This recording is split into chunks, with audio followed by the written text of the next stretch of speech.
My name is Captain Kongo Muigai. I'm the chairman of the Kenya Cultural Center, and I'm also the patron of the National Council of Elders. Today, I speak with a very, very heavy heart. I had given a press conference on Saturday about my case that is ongoing involving my companies, Bejo Amalgamated Limited versus Kenya Commercial Bank. And I had narrated how Kenya Commercial Bank sold our property valued at 3.5 billion. They sold it for 70 million.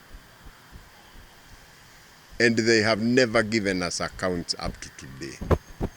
I said that the person who bought the farm, his name is Kamlesh Rahul, he bought the farm at 70 million in 2007, and the next year he sold it to the Shah community for 3.5 billion. And this is the money that has been used to bribe judges of the Supreme Court, Court of Appeal, and the High Court over the years, and also to bribe officials of Kenya Commercial Bank so as to sell our property at a throwaway price. During my press conference, I mentioned that my lead lawyer in this case is Professor Mbobu Kyalo. And it is with a very heavy heart that I learned yesterday in the evening, another of the lawyers who is also acting for me called me and informed me that Advocate Mbobu Kyalo had been shot somewhere in Langata. It came as a big shock to me. Advocate Kyalo is a humble man, very humble, very affable. Somebody who is soft-spoken, never had him shout at any, and never seen him argue with anybody. And it's a despicable act to kill a man like that.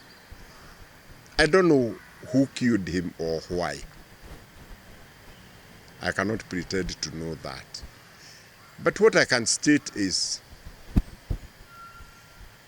in my statement, I had said Mbobu Kyalo is my lawyer. And indeed, Mbobu Kyalo was one of my witnesses who was going to give evidence about how various judges have been bribed with a lot of money. And he was also the custodian of very, very crucial evidence.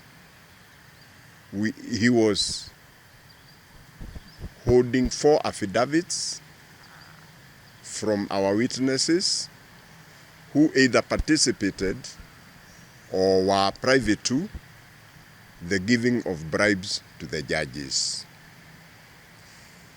He was also a custodian of 2 audio recordings, which were actually recorded when these judges were being bribed. It's a sad day, indeed a very sad day for this country, that we can lose somebody of the caliber of Mbobu Kyalo. He was a professor in law. I will not blame anybody because I really don't have an idea who killed him.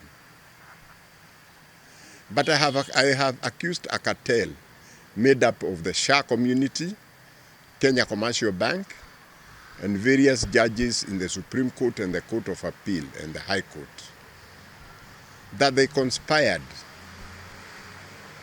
I can call it a criminal gang. They conspired and they committed serious crimes. This was one of the men who was driving this case together with the evidence Today, I reported to the DCI, Director of Criminal Investigations, because I cannot access his office. They told me it's now a crime scene. I cannot access his home. So I reported to the DCI that these documents and this evidence was in the possession of the lawyer. So I have requested him. I have requested the DCI that whatever they recover in the process of the investigation to give me an opportunity, because the evidence, my evidence, the lawyer put it in an A4 envelope. We sealed it together and he wrote my name on top of it.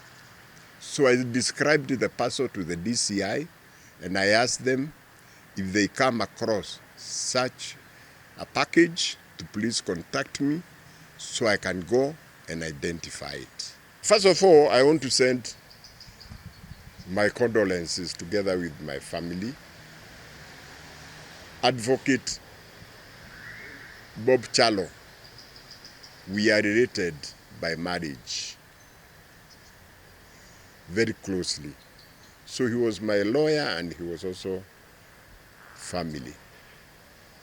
And I am saddened, and I said my family and my condolences to his family. We of course visit them. But I will say this. This was a young man with young children. If that criminal organization that I have named is associated with his death in whichever way, I'll pray to the living God that he pays them blow by blow so that they don't find peace. Neither do their children or grandchildren find peace. Because I think it is the depth of evil to kill somebody because of monetary gain. I'm not saying I know who killed him. I'm just saying I had just exposed a criminal gang and I had said this is the lawyer who is leading this matter. So I feel it might be connected. But I'll leave the rest to the police. I've already reported to the police my connection with him. So I'll leave it to the police and we'll give them time to investigate and tell us the truth. I hope, well, my case will not stop. You see, my case, killing that lawyer does not help anybody. Because my case is one. There is no consent judgment. Right? It doesn't matter what they do. It doesn't, even me, they can kill me. But unless they can produce that judgment, which they rely on, which they even quote today, in their reply today, the judiciary spokesman, Mr. Demo, is saying there is a judgment entered on the 4th of May 1992 in the High Court case number 1219 of 1992. So if that judgment is not found, it doesn't matter who they kill, they're not going to get out of that trap.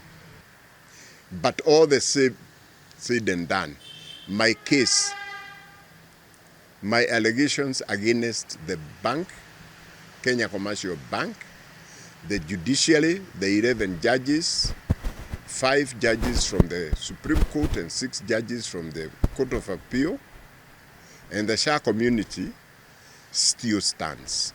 I still stand by those allegations. I have seen a statement by the spokesman of the judiciary, somebody called Demo. And it is flabbergasting because he says they deny every allegation I have made. They deny every allegation I have made. And he goes to explain what happened. And once again, he talks about a consent judgment dated 4th of May, 1992, in the High Court Civil Case number 1219 of 1992.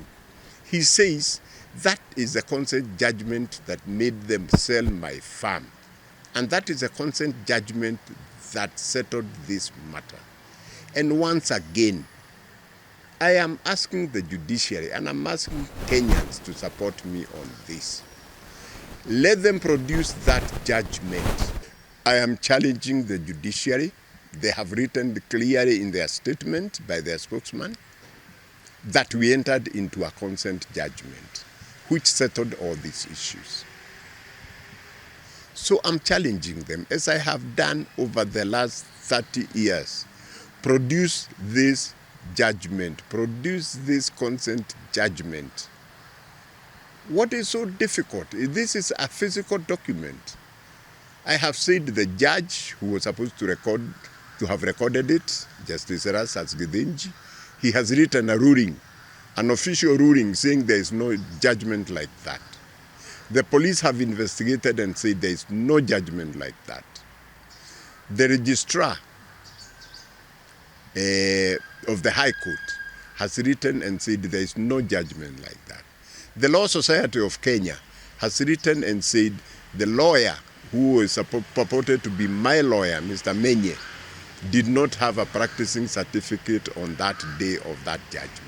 So it is obvious there is no judgment. But even today, in the statement that they have issued today, they are still talking about a consent judgment which does not exist. So I will not cease, I will not stop until they produce that judgment to silence me.